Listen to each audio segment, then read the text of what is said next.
शांति। आज की मुरली है 5/2/2025। मीठे बच्चे, इस शरीर रूपी कपड़े को यहाँ ही छोड़ना है, इसलिए इससे ममत्व मिटा दो, कोई भी मित्र संबंधी याद न आए। आज का प्रश्न है, जिन बच्चों में योग बल है उनकी निशानी क्या होगी? उत्तर, उन्हें किसी भी बात में थोड़ा भी धक्का नहीं आएगा, कहाँ भी लगाव नहीं होगा। समझो, आज किसी ने शरीर छोड़ा तो दुख नहीं हो सकता, क्योंकि जानते हो इनका ड्रामा में इतना ही पाठ था। आत्मा एक शरीर छोड़ जाए दूसरा शरीर लेगी। ओम शांति। यह ज्ञान बड़ा गुप्त है, इसमें नमस्ते भी नहीं करनी पड़ती है। दुनिया में नमस्ते अथवा राम राम आदि कहते हैं, यहाँ ये सब बातें चल नहीं सकती, क्योंकि यह एक फैमिली है। फैमिली में एक दो को नमस्ते व गुड मॉर्निंग करें इतना शोभता नहीं है। घर में तो खान पान खाया, ऑफिस में गया फिर आया, यह चलता रहता है। नमस्ते करने की दरकार नहीं रहती। गुड मॉर्निंग का फैशन भी यूरोपियन से निकला है, नहीं तो आगे कुछ चलता नहीं था। कोई सत्संग में आपस में मिलते हैं तो नमस्ते करते हैं, पाँव पड़ते हैं। यह पाँव आदि पढ़ना नम्रता के लिए सिखलाते हैं। यहाँ तो तुम बच्चों को देही अभिमानी बनना है। आत्मा को क्या करेगी, फिर भी कहना तो होता है। जैसे बाबा को कहेंगे बाबा नमस्ते। अब बाप भी कहते हैं, मैं साधारण ब्रह्मा तन द्वारा तुमको पढ़ाता हूँ, इन द्वारा स्थापना कराता हूँ। कैसे? सो तो जब बाप सम्मुख हो तब समझावें, नहीं तो कोई कैसे समझे। यह बाप सम्मुख बैठ समझाते हैं तो बच्चे समझते हैं। दोनों को नमस्ते करनी पड़े। बाप दादा नमस्ते। बाहर वाले अगर यह सुने तो मुझेंगे कि यह क्या कहते हैं। बाप दादा डबल नाम भी बहुत मनुष्यों के होते हैं ना, जैसे लक्ष्मी नारायण अथवा राधे कृष्ण भी नाम है। यह तो जैसे स्त्री पुरुष इकट्ठे हो गए। अब यह तो हैं बाप दादा। इन बातों को तुम बच्चे ही समझ सकते हो। जरूर बाप ठहरा, वह नाम भल डबल है, परंतु है तो एक ना, फिर दोनों नाम क्यों रख दिए? अभी तुम बच्चे जानते हो यह रॉन्ग नाम है। बाबा को और तो कोई पहचान न सके। तुम कहेंगे नमस्ते बाप दादा, बाप फिर कहेंगे नमस्ते जिस्मानी रूहानी बच्चे, परंतु इतना लंबा शोभता नहीं है। अक्षर तो राइट है। तुम अभी जिस्मानी बच्चे भी हो तो रूहानी भी हो। शिव बाबा सभी आत्माओं का बाप है, और फिर प्रजापिता भी जरूर है। प्रजापिता ब्रह्मा की संतान भाई बहन है। प्रवृत्ति मार्ग हो जाता है। तुम हो सब ब्रह्मा कुमार कुमारियाँ। ब्रह्मा कुमार कुमारियाँ होने से प्रजापिता भी सिद्ध हो जाता है। इसमें अंध श्रद्धा की कोई बात नहीं। बोलो, ब्रह्म कुमारियों को बाप से वर्षा मिलता है, ब्रह्मा से नहीं मिलता। ब्रह्मा भी शिव बाबा का बच्चा है। सूक्ष्मतनवासी ब्रह्मा विष्णु शंकर, यह है रचना। इन्हों का रचयिता है शिव। शिव के लिए तो कोई कह न सके कि इनका क्रिएटर कौन। शिव का क्रिएटर कोई होता नहीं। ब्रह्मा विष्णु शंकर, यह है रचना। इन्हों के भी ऊपर है शिव। शिव सब आत्माओं का बाप। अब क्रिएटर हैं तो फिर प्रश्न उठता है, कब क्रिएट किया? नहीं, यह तो अनादि है। इतनी आत्माओं को कब क्रिएट किया, यह प्रश्न नहीं उठ सकता। यह अनादि ड्रामा चला आता है, बेअंत है, इसका कभी अंत नहीं होता। यह बातें तुम बच्चों में भी नंबरवार समझते हैं। यह है बहुत सहज। एक बाप के सिवाय और किसी से लगाव ना हो। कोई भी मरे या जिए, गायन भी है, अम्मा मरे तो भी हलवा खाना। समझो, कोई भी मर जाता है, फिक्र की बात नहीं होती, क्योंकि यह ड्रामा अनादि बना हुआ है। ड्रामा अनुसार उनको इस समय जाना ही था, इसमें कर ही क्या सकते हैं। जरा भी दुखी होने की बात नहीं। यह है योग बल की अवस्था। ला कहता है जरा भी धक्का नहीं आना चाहिए। सब एक्टर्स हैं ना, अपना अपना पार्ट बजाते रहते हैं। बच्चों को ज्ञान मिला हुआ है, बाप से कहते हैं हे परमपिता परमात्मा आकर हमको ले जाओ। इतने सब शरीरों का विनाश कराए सब आत्माओं के साथ में ले जाना, यह तो बहुत भारी काम हुआ। यहाँ कोई एक मरता है तो 12 मास रोते रहते हैं। बाप तो इतनी सारी ढेर आत्माओं को ले जाएंगे, सबके शरीर यहाँ छूटने जाएंगे। बच्चे जानते हैं महाभारत लड़ाई लगती है तो मच्छरों सर्दी से जाते हैं। नेचुरल कैलेमिटीज़ भी आने की है। यह सारी दुनिया बदलती है। अभी देखो इंग्लैंड, रसिया आदि कितने बड़े बड़े हैं। सतयुग में यह सब थे क्या? दुनिया में यह भी किसी की बुद्धि में नहीं आता कि हमारे राज्य में यह कोई भी थे नहीं। यही एक ही धर्म, एक ही राज्य था। तुम्हारे में भी नंबरवार हैं जिनकी बुद्धि में अच्छी रीति बैठता है। अगर धारणा हो तो मुश्किल चढ़ा रहता है, परंतु मित्र संबंधी आदि सब तरफ से याद निकाल कर एक बेहद की खुशी में ठहर जाएं। बड़ी कमाल है। हाँ, यह फिर अंत में आएगा, पिछाड़ी में ही कर्मातीत अवस्था को पा लेते हैं। शरीर से भी नाम टूट जाता है। बस अभी हम जाते हैं, यह जैसे कॉमन हो जाएगा, जैसे नाटक वाले पार्ट बजाए फिर जाते हैं घर। यह देह रूपी कपड़ा तो तुमको यहाँ ही छोड़ना है। यह कपड़े यहाँ ही लेते हैं, यहाँ ही छोड़ते हैं। यह सब नई बातें तुम्हारी बुद्धि में है और किसी की बुद्धि में नहीं। अल्फ ब्रह्मा द्वारा स्थापना, शंकर द्वारा विनाश, विष्णु द्वारा पालनहार। अच्छा, बाकी शिव का काम क्या है? ऊँचते ऊँच शिव बाबा को कोई भी जानते नहीं, कह देते वह तो सर्वव्यापी है। यह सब उनके ही रूप हैं। सारी दुनिया की बुद्धि में यह पक्का हो गया है, इसलिए सब तमो प्रधान बने हैं। बाप कहते हैं सारी दुनिया प्रगति को पाई हुई है, फिर हम ही आकर हमको सद्गति देते हैं। अगर सर्वव्यापी हैं तो क्या सब भगवान ही भगवान हैं? एक तरफ कहते हैं ऑल ब्रदर्स, फिर कह देते ऑल फादर्स। समझते नहीं हैं।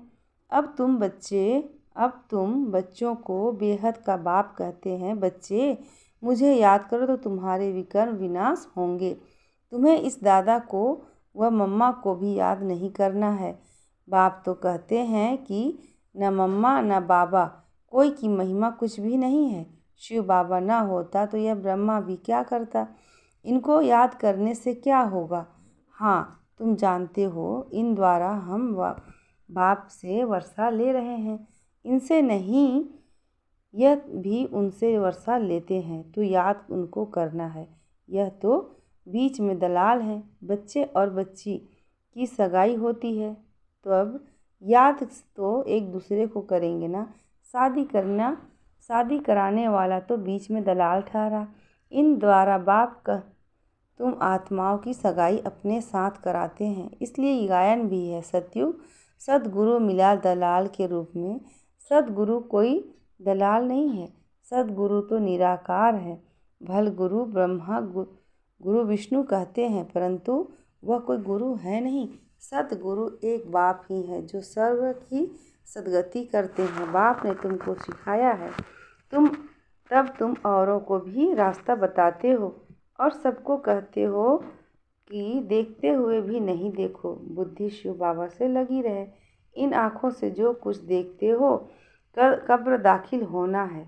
याद एक बाप को करना है, ना कि इनको। बुद्धि कहती है इनसे थोड़े ही वर्षा मिलेगा। वर्षा तो बाप से मिलता है। जाना भी बाप के पास है। स्टूडेंट को थोड़े ही याद करेंगे। स्टूडेंट तो टीचर को याद करेंगे ना। स्कूल में जो तीखे बच्चे होते हैं वह फिर औरों को भी उठाने की कोशिश करते हैं। बाप भी कहते हैं एक दो को ऊंचा उठाने की कोशिश करो, परंतु तकदीर में नहीं है तो पुरुषार्थ भी नहीं करते हैं, थोड़े में ही राजी हो जाते हैं। समझना चाहिए प्रदर्शनी में बहुत आते हैं, बहुतों को समझाने से उन्नति बहुत होती है। निमंत्रण देकर मांगते हैं तो बड़े बड़े समझदार आदमी आते हैं, बिगैर निमंत्रण से तो कई प्रकार के लोग आ जाते हैं, क्या क्या उल्टा सुल्टा बकते रहते हैं। रायल मनुष्यों की चाल चलन भी रायल होती है। रायल आदमी रॉयल्टी से अंदर घुसेंगे, चलन में भी बहुत फर्क रहता है। उनमें चलन की, बोलने की और फजीलत नहीं रहती। मेले में तो सभी प्रकार के आ जाते हैं, किसी को मना नहीं की जाती है। इसलिए कहाँ भी प्रदर्शनी में निमंत्रण कार्ड पर मंगाएंगे तो रॉयल अच्छे अच्छे लोग आएंगे। फिर वह औरों को भी जाकर सुनाएंगे। कभी फीमेल्स का प्रोग्राम रखो तो सिर्फ फीमेल्स ही आकर देखें, क्योंकि कहाँ कहाँ फीमेल्स बहुत पर्दे नशीन होती हैं, तो सिर्फ फीमेल्स का ही प्रोग्राम हो, मेल कोई भी न आए। बाबा ने समझाया है, पहले पहले तुमको यह समझाना है कि शिव बाबा निराकार हैं। शिव बाबा और प्रजापिता ब्रह्मा दोनों बाबा हुए, दोनों एक रस तो हो न सके। जो दोनों बाबाओं से वर्षा मिले, वर्षा दादे का या बाप का मिलेगा। दादे की मिल्कियत पर हक लगता है, भल कैसा भी कपूत बच्चा होगा तो भी दादे का वर्षा मिल जाएगा। यह यहाँ का कायदा है, समझते भी हैं। इनको पैसा मिलने से 1 वर्ष के अंदर उड़ा देंगे, लेकिन गवर्नमेंट के लॉ ऐसे हैं जो देना पड़ता है। गवर्नमेंट कुछ कर नहीं सकती है। बाबा तो अनुभवी हैं। एक राजा का बच्चा था, 1 करोड़ रुपए 12 मास में ख़त्म कर दिया। ऐसे भी होते हैं। शिव बाबा तो नहीं कहेंगे कि हमने देखा है, यह दादा कहते हैं। हमने बहुत ऐसे मिसाल देखे हैं। यह दुनिया तो बड़ी गंदी है, यह है ही पुरानी दुनिया। पुराने घर को हमेशा तोड़ना होता है। इन लक्ष्मी नारायण के रजाई घर देखो कैसे फर्स्ट क्लास है। अभी तुम बाप द्वारा समझ रहे हो और तुम भी नर से नारायण बनते हो। यह है ही सत्यनारायण की कथा। यह भी तुम बच्चे ही समझते हो। तुम्हारे में भी पूरे फॉलोअर्स अभी बने नहीं हैं। इसमें रॉयल्टी बड़ी अच्छी चाहिए। तुम उन्नति के दिन प्रतिदिन पाते रहते हो, फॉलोअर्स बनते जाते हैं। तुम बच्चे प्यार से कहते हो बाप दादा। यह भी तुम्हारी नई भाषा है जो मनुष्यों की समझ में नहीं आ सकती। समझो, बाबा कहाँ भी जाए तो बच्चे कहेंगे बाप दादा नमस्ते। बाप रिस्पॉन्ड देंगे, रूहानी जिस्मानी बच्चों को नमस्ते। ऐसे कहना पड़े ना, कोई सुनेंगे तो कहेंगे यह तो कोई नई बात है। बाप दादा इकट्ठे कैसे कहते हैं? बाप और दादा दोनों एक ही कभी होते हैं क्या?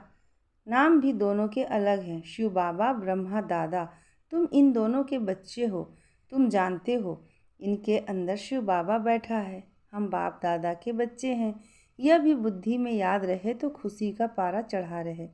यह ड्रामा पर भी पक्का रहना है। समझो, कोई ने शरीर छोड़ा, जाकर दूसरा पार्ट बजाएंगे। हर एक आत्मा को अविनाशी पार्ट मिला हुआ है। इसमें कुछ भी ख्याल होने की दरकार नहीं। उनको दूसरा पार्ट जाए बजाना है, वापस तो बुला नहीं सकते। ड्रामा है ना, इसमें रोने की कोई बात नहीं।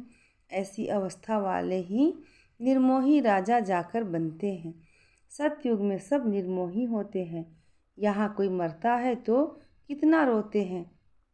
बाप को पा लिया तो फिर रोने की दरकार ही नहीं। बाबा कितना अच्छा रास्ता बताते हैं।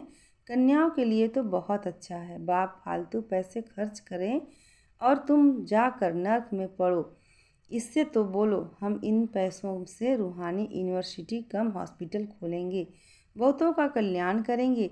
तो तुम्हारा भी पुण्य हमारा भी पुण्य हो जाएगा।